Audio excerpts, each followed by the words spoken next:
dust motes dance in the sunbeams, ghost of forgotten laughter. They rise with the warmth, spinning through the hush of an old room where no one speaks aloud anymore. The air remembers footsteps down the hall, a song hummed out of habit, the hush after a slammed door. Light spills like honey on faded photographs, and the walls, though still, seem to lean in listening. Grief doesn't always howl, sometimes it drifts slow and golden, like joy we didn't know we were losing.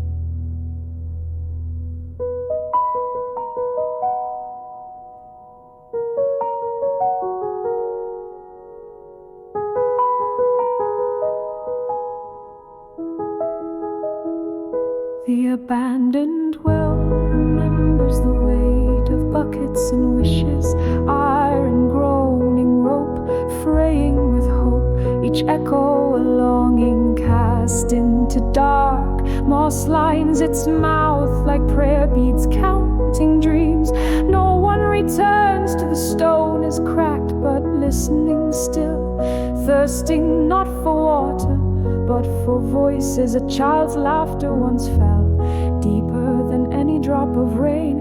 Now only dust and swallows stir the air where secrets used to rise. Not all wells go dry, some simply hold silence, too sacred to spill.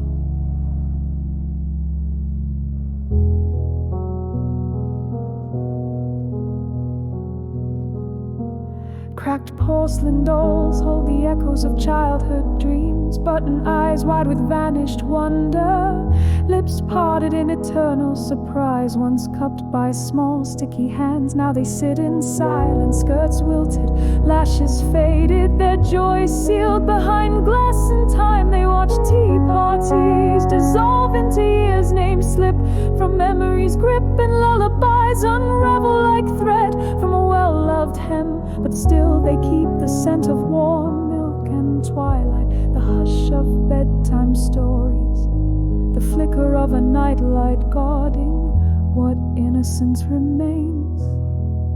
They do not grieve, they remember.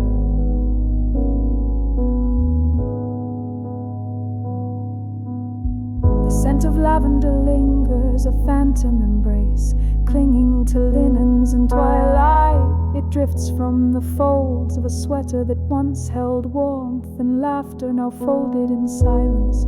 It haunts the corners of the room where a shadow no longer falls, nestled in the fibers of curtains, woven through the breeze that slips in when no one is looking. You catch it suddenly on your wrist in a drawer beneath the sigh of opening a book.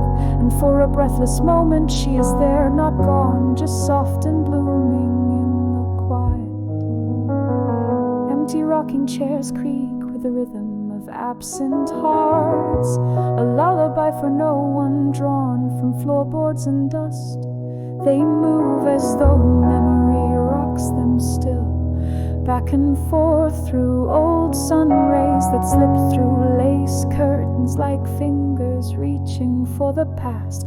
Once arms wrapped warmth around those curved spines, now only the air holds them, cradling the silence left behind. The room breathes in time with what's no longer here, a melody of presence pressed into wood grain and sorrow. And still they sway, slow and stubborn, keeping time with love that never stopped listening. The faded photograph captures a moment lost to time, laughter paused mid-breath, eyes caught in a forever they never knew would end. Corners curled like whispered secrets, edges dust-kissed and memory-worn. In the image a porch, a sun hat, a smile too wide for the present, No one remembers who took the picture, but the light still reaches like it remembers everything. Somewhere that afternoon still unfolds each click of the shutter, a prayer we didn't know we were saying. The chipped teacup holds the taste of bittersweet memories steeped in jasmine and old conversations. Its rim worn smooth by familiar lips. It once clinked gently on saucers beside stories half told and hands that lingered over silences more comforting than words. Now it waits half sheltered in a cupboard's shadow, bearing the hairline crack of time and the warmth of what remains. It has known both celebration and sorrow, laughter echoing in kitchens where the kettle once sang and footsteps still live in the floor. We cradle it carefully, as though sipping from it might bring someone back. The worn quilt tells a story of love and loss, stitched in quiet hours, each patch a chapter, each thread a vow. Once warm, two bodies curled beneath winter's hush, their laughter sewn between lilacs and flannel. Now it rests alone on a cedar chest, faded blooms remembering fingers that mended and held on. There's a tear along the hem where goodbye caught its breath, a small unraveling that the fabric has learned to live with. Still it holds the shape of every embrace, the scent of firelight, the weight of staying. Some stories don't need to be told aloud. They are folded, tucked gently away, and kept warm.